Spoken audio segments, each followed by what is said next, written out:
Grigory Rasputin, for some, a holy healer. For others, a sexual manipulator and magician.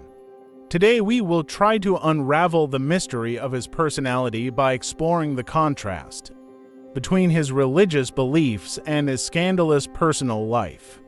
Grigory Rasputin, born in 1869 in the Siberian village of Pokrovskoye, from the very beginning of his adult life caused contradictory feelings, preaching closeness to God and spiritual enlightenment. Rasputin at the same time attracted attention with his scandalous adventures and bohemian lifestyle. Historians note that his piety did not prevent Rasputin regularly visit drinking establishments and organize lavish parties, which often ended in debauchery and debauchery. Despite his controversial reputation, Rasputin was able to gain trust and influence in the highest circles of Russian society starting in 1905 when he was first presented to the royal family. Rasputin's sexual liaisons and his ability to manipulate people were not just rumors but an important element of his influence on the Russian court and politics. Using his charisma and claiming that his actions were approved by God himself, Rasputin created an image of himself as a mystical healer and spiritual advisor. Some sources claim that his intimacy with Tsarina Alexandra Fyodorovna and other high-ranking women of Tsarist Russia ensured that he could influence state decisions. This caused much controversy and rumors, especially after Rasputin began interfering in the appointment of ministers and other political processes between 1911 and 1916. Rasputin's ability to heal, especially his influence on the health of Tsarevich Alexei, who suffered from hemophilia, was one of the key reasons for his influence on the royal family.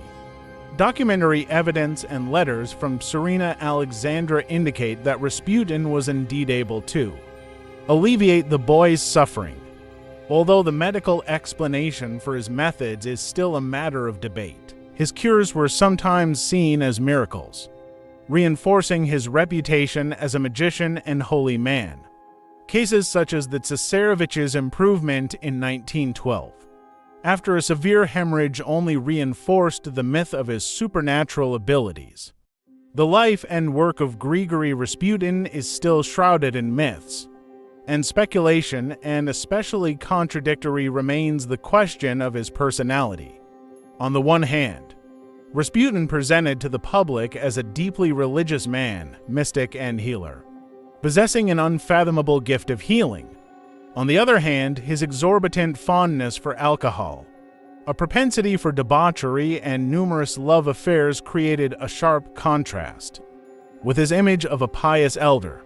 An example of this contrast is the story dating back to 1914, when Rasputin escaped death after an assassination attempt by Guseynova, which only strengthened his reputation as a saint protected by divine power. Nevertheless, his influence over the royal family and his interference in state affairs, including the appointment of ministers, caused growing resentment among the aristocracy and clergy.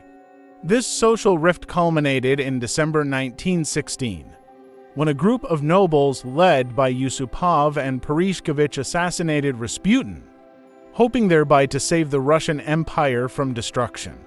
Thus, the life of Rasputin remains a vivid example of how one person can combine spirituality and vice, the desire for power and the desire to help people. His story prompts reflection on the complexity of human nature and how history can be interpreted differently depending on the views and beliefs of those who record it. Thank you for being with us. Subscribe to our channel for more fascinating stories from the past.